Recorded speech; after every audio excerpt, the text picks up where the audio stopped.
Corruption rank by Transparency International shows that Nigeria increased to 149 in 2020 from 146 in 2019, an indication that corruption is perceived to have worsened in the country within the last 1 year. Now, this development is in the face of series of public discourse of strengthening institutions to fight the menace, arrests and court cases of accused individuals, and even scrutiny by learned minds. So what could be the missing ingredients in fighting corruption in the country? Well, we'll talk about that on this episode of Special Report. You're welcome.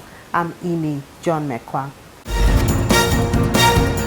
When you go beyond the surface and you dig deeply, you find out that even there's so much talk about corruption, we're far from getting there.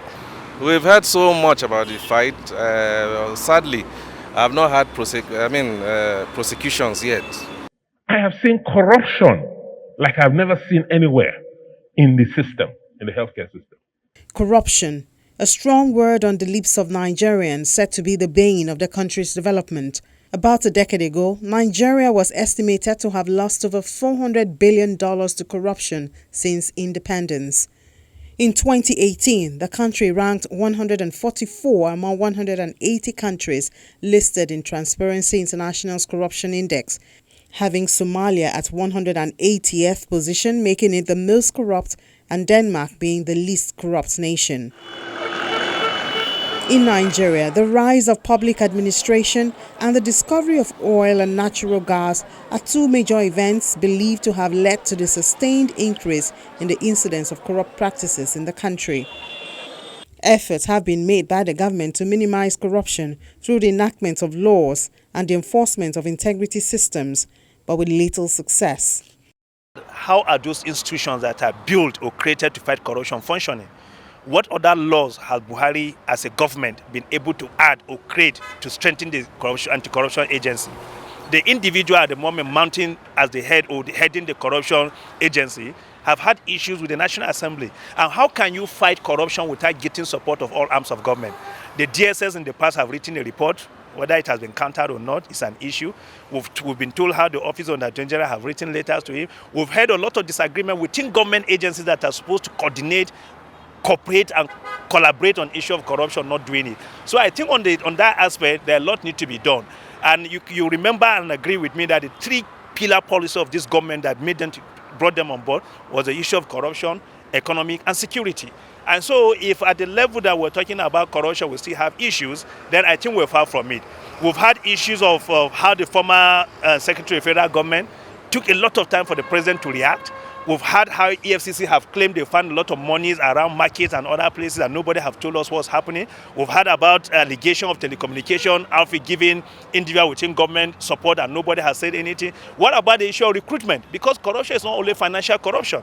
The agencies of government are recruiting people without due processes, and then people are not, quota system is not followed, that only the sons and daughters of who have been. And of course, of recent, the National Assembly have raised concern that when you spend money without following due process, what do we call that? You can be accountable without being transparent. So I think on that aspect, Mr. President needs to do more to convince a lot of us. The administration's fight against corruption is progressing on all fronts, including institutional reforms, loot recovery, and prosecution of alleged corrupt persons. This is not the first time Nigeria is fighting the cankerworm of corruption, but it is the first time that the fight is being backed and sustained by a strong political will, with a president renowned for his honor, dignity, and incorruptibility, personally leading the fight. And that is making all the difference.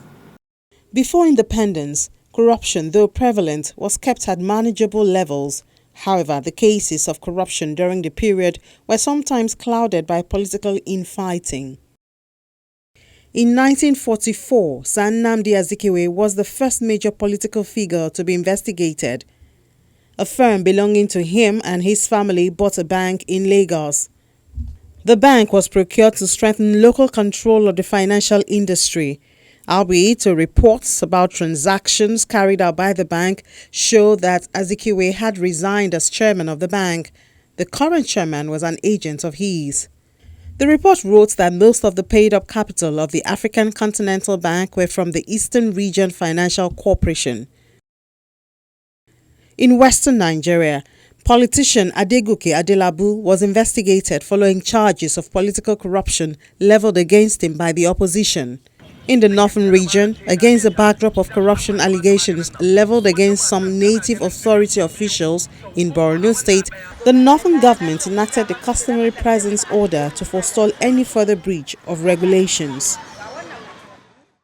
Later on, it was the British administration that was accused of corrupt practices in the results of elections, which enthroned a Fulani political leadership in Kano State.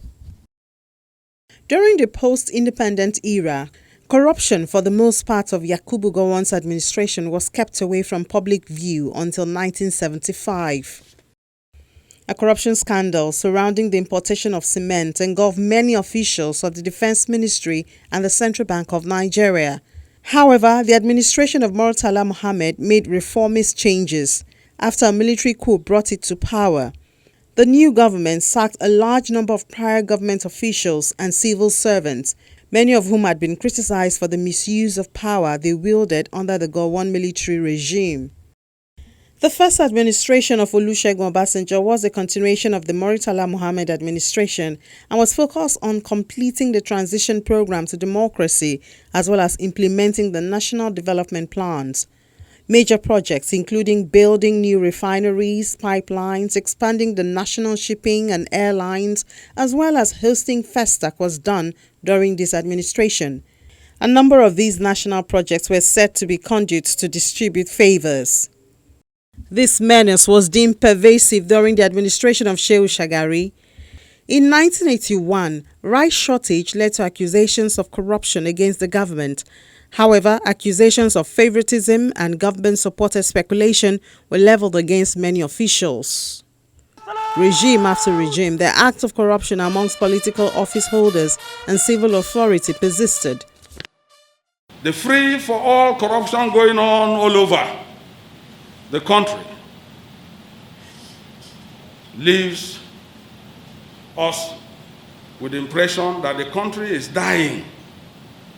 It is frightening, it is very disheartening that as the looting and relooting going on, no serious reaction is coming from government. Rather than confront the already exposed corruption cases, the government deliberately takes cautious steps to play it down with a view to protecting their members who are neck deep in the growing slides.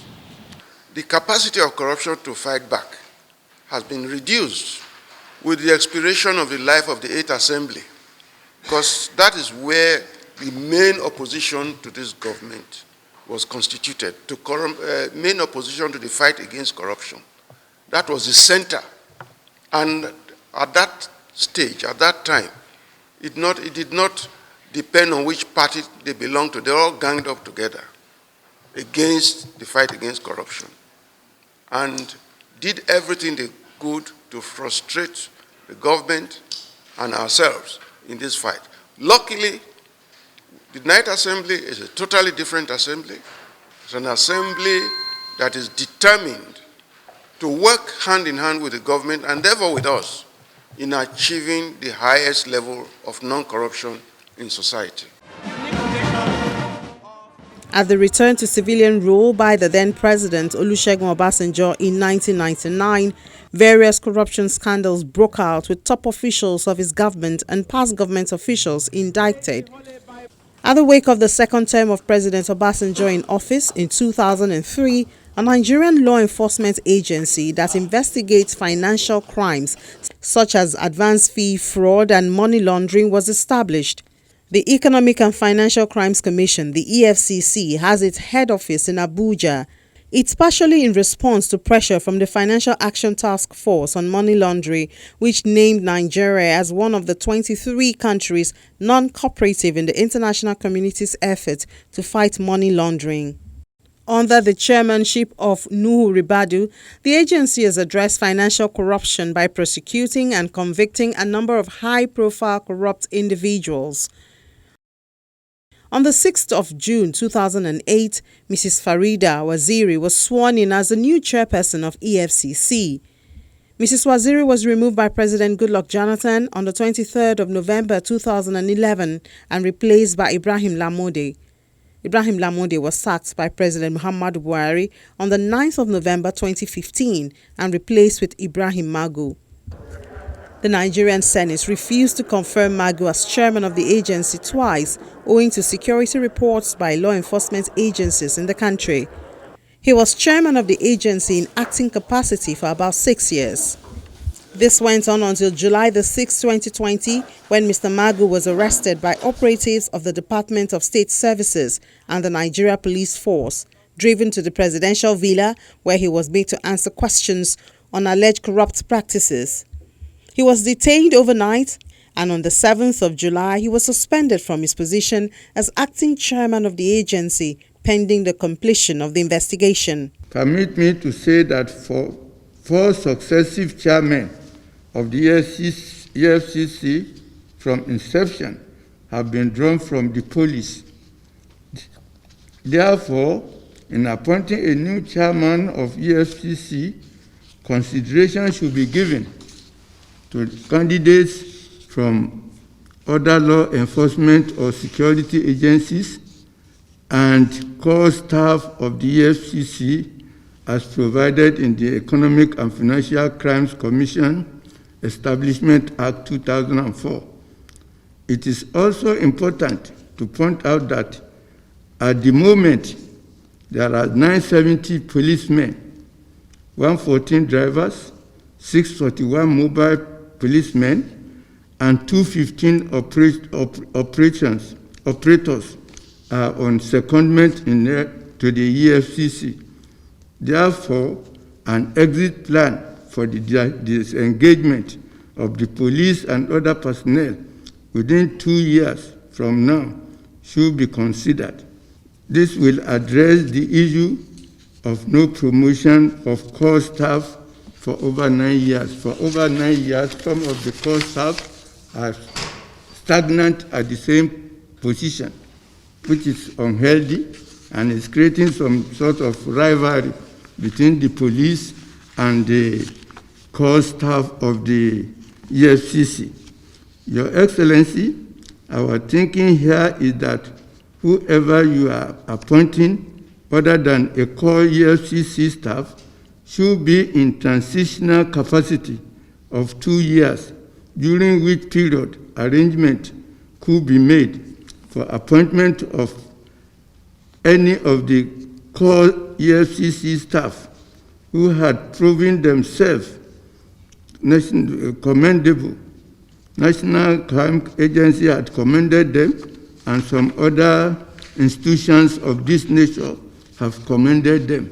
The stark reality of widespread corruption becomes poignant when allegations of corruption touches on the leadership of an institution set up by law to coordinate and enforce all economic and financial crimes laws. It is an abomination that strikes at the root and undermines the government's anti-corruption program. It was in response to the serious allegations against the Economic and Financial Crimes Commission that I set up a panel headed by the Honorable Justice Isa Ayo Salami, retired, President of the Court of Appeal, via an instrument dated 3rd July 2020, pursuant to the Tribunals of Inquiry Act, Caption T21, Laws of Federal Republic of Nigeria, 2004. The panel, under its establishing instrument in terms of reference, was mandated to probe the agency and its finances from 2015-2020 and submit its report with appropriate recommendations concerning any person, authority, or organization investigated, including any administrative or judicial measures that may be taken to recover misappropriated funds and assets. We recognize that there are more grounds to cover in the war against corruption, and we are prepared to go out to possess those lands by cutting off any stream that nourishes the seed of corruption and supports its growth. Let it be known that in the fight against corruption, no one is too big to tackle, as no individual is bigger than the Nigerian state.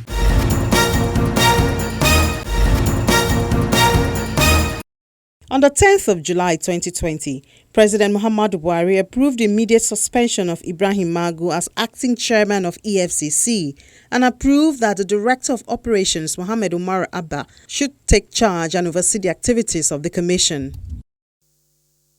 This was until the nomination of Abdul Rashid Bawa as the new chairman of the Economic and Financial Crimes Commission. The Senate invited the nominee to the upper chamber for screening. Mr. Bawa was accompanied into the Senate chambers by his family members and political associates. During his screening, Mr. Bawa assured the federal lawmakers of his commitment to reposition the commission by ensuring that the anti-graft agency is in a better place before his tenure expires. He said he will work with strategic partners around the world to see that Nigeria benefits from the repatriation of assets stolen from her coffers. Like any other institution or organization, there are pitfalls because we are not perfect, we are not human beings. What I will do to reposition the EFCC, or what I envisage the EFCC to do, is to ensure that we work on our own standard operational procedure, to improve on the standard operational procedures, so much so that all that is expected of us is being written down somewhere in a document, to try as much as possible to curtail the usage of discretion from the office of the executive chairman down to the ordinary investigator in the EFCC. We are looking forward to an EFCC whereby I, as executive chairman, if I give an instruction to a junior officer, he will look at my face and say, "Sir, I have understood your instruction, but I will not be able to do it because of so section of the rules and regulations governing the EFCC."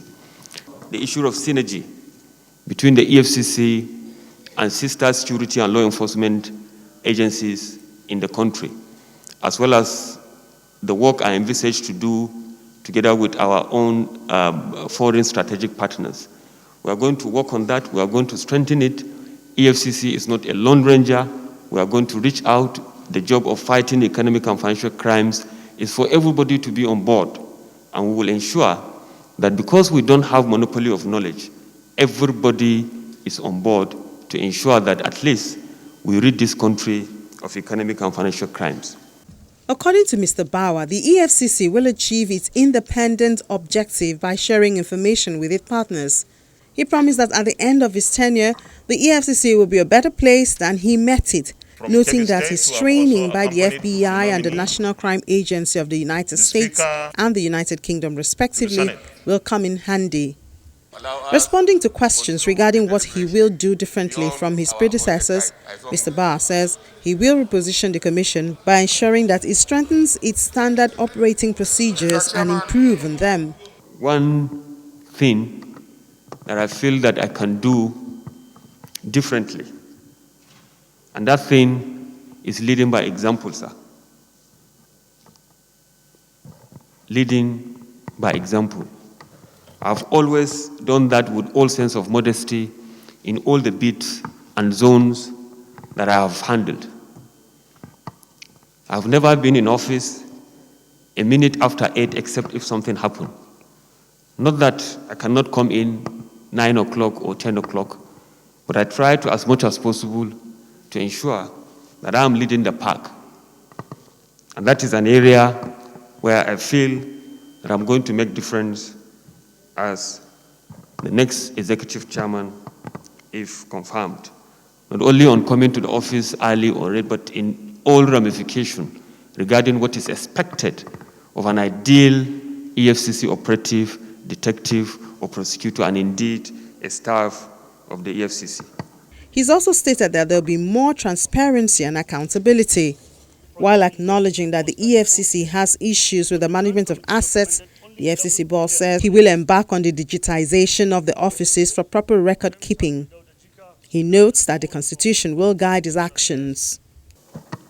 The EFCC is not only serving the public, it also serves the private sector.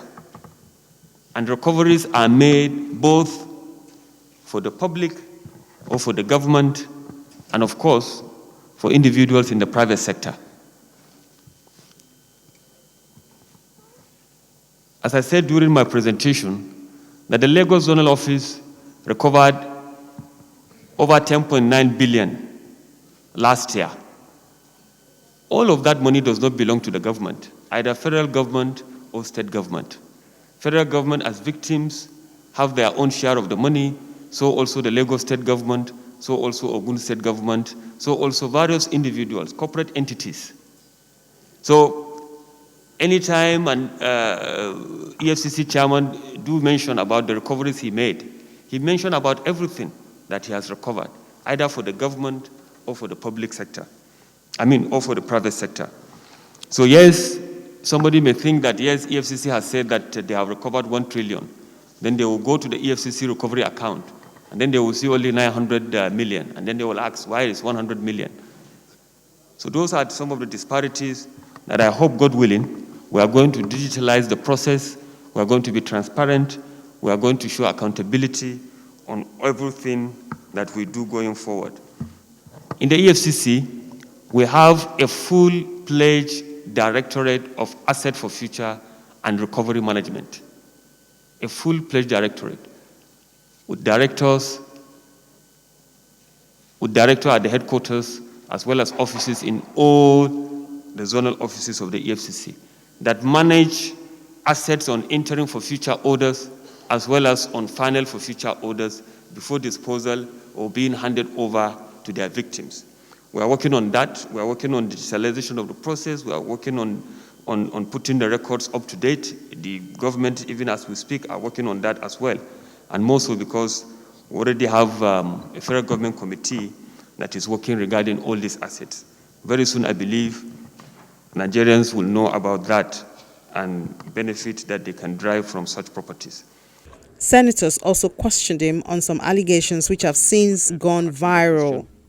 To confirm to Nigerians and indeed this chamber that I, as zonal head of the EFCC, never for once sold a single asset in Port Harcourt. I never did. The then Secretary of the Commission, together with 3 directors and other staff from the headquarters, flew into Port Harcourt and disposed of the trucks and other assets in them that were forfeited to the federal government of Nigeria, sequel to our own singular effort as part of the reformation that I brought to the Port Harcourt Zonal Office. Thereafter, the Senate confirmed 40-year-old trained investigator with vast experience in investigation and prosecution as the new chairman of the commission. Thank you, Mr. The Senate, in the committee of the whole, considered the request of Mr. Presidency in C for the confirmation of a nominee for appointment as chairman of the Economic and Financial Crimes Commission, EFCC. The nominee answered questions from distinguished senators on economic and financial crime matters and a number of topical issues thereafter.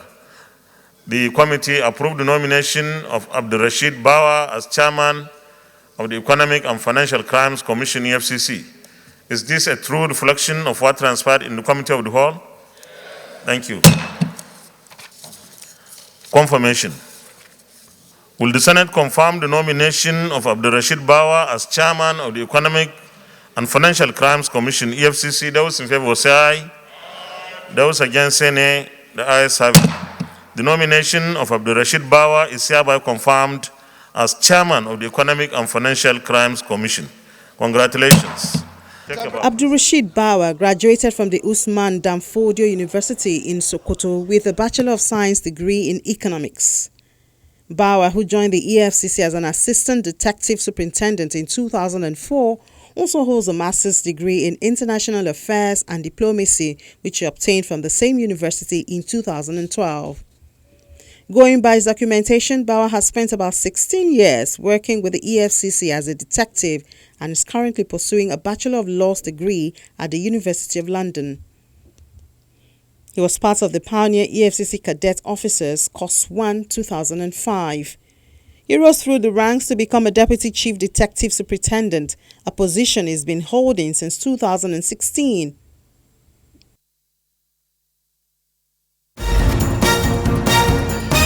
It's obviously a continuous discussion on this matter. So talk to us through our various platforms. We are always happy to hear from you. I'm Ini John Mekwa.